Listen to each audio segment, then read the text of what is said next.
like to welcome each and every individual to the Voices of Integrity podcast for being a great team member. This is an amazing, I'm so excited about this natural law. It's an internalization. It's actually more than just a natural law, it's an entire model. And so I hope you are as excited as I am about learning this because this is a crazy one. So Tom Kuntz and Peter Miles, myself, and a bunch of other people were putting together a course, and it's a great course. If you haven't gone through it, go through it. It's Leverage, the Magical Arts of Positive Motivation Manipulation. Now, most people think in communication, most people think motivation is good and manipulation is bad, but we can motivate people to do something bad. We can manipulate people to do something good. So it's understanding that words have meaning and they have different meanings for all of us. But anyways, we were going through that course and teaching that course.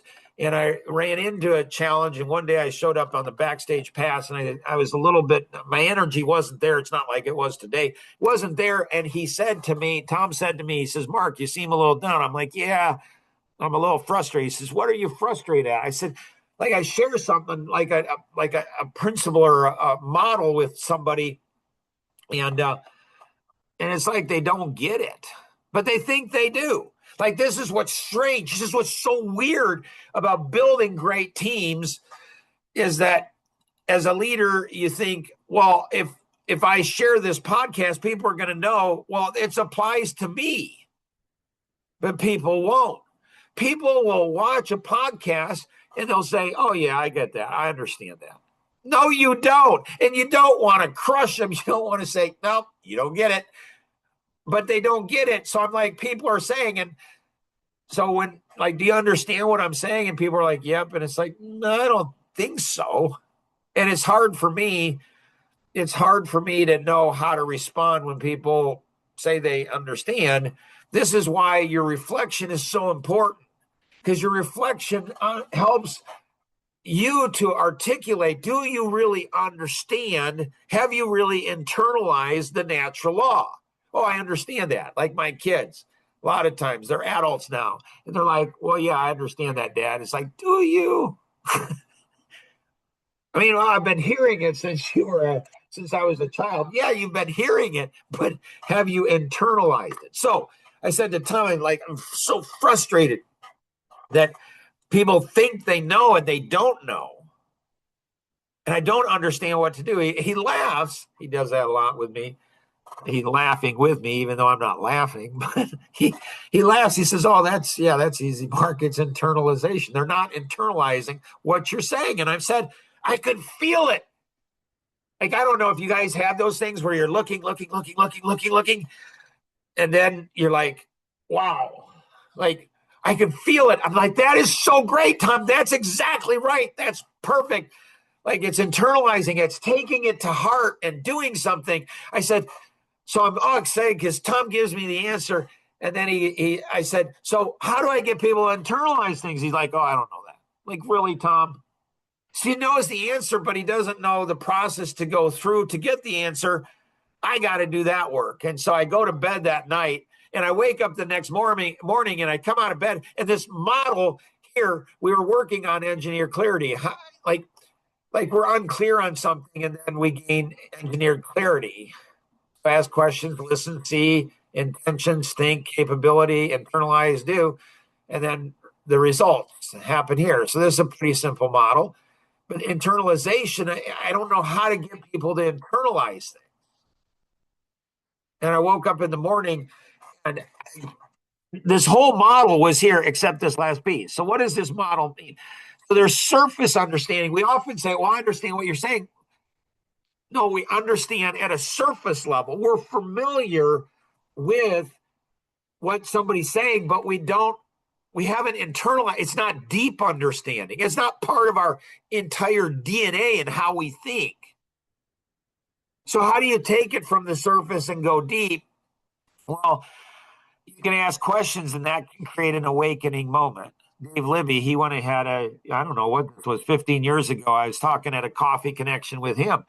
And I said, Dave, what do women want from men? Like, what does every wife want from her husband? He didn't even bat an eye. He said, to be awakened. I'm like, ooh, That's so true. What does every husband want from his wife? To be awakened. What do we want? We want to be awakened. It's something exciting. It's something that like like a goosebump moment. Like, oh my goodness, that's the answer I've been looking for.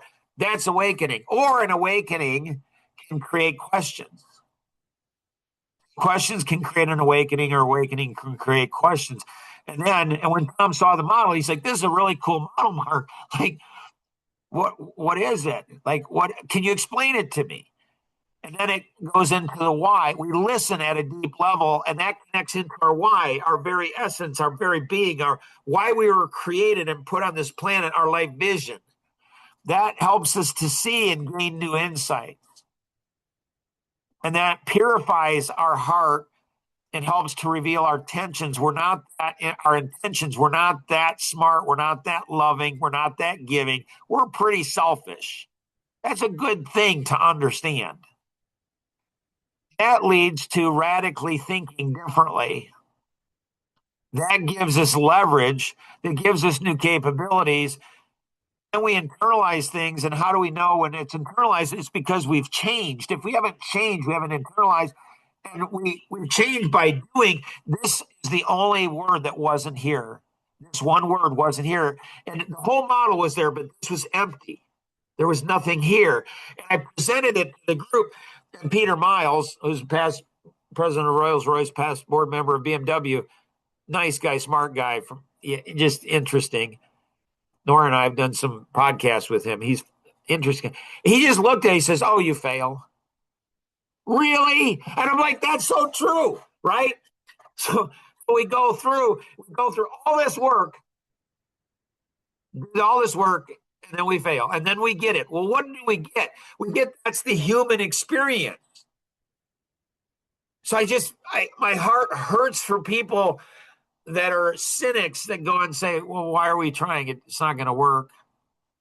See, we don't understand the human experience. We don't understand it's not about working, it's about the journey. It's not about the destination, it's a journey. So even when something doesn't work, it can still work because it's learning what makes it. So Thomas Edison, in inventing the light bulb, people said to him, "Mr. Edison, didn't frustrate you that you had over 1,000 failures in inventing?" He said, "I didn't have a thousand. I just found 1,000 different ways it didn't work." See, it's a mindset. It's a mindset in being able to understand. There's so much that we could go through, but we want to keep it down. So this is it. Talk about this.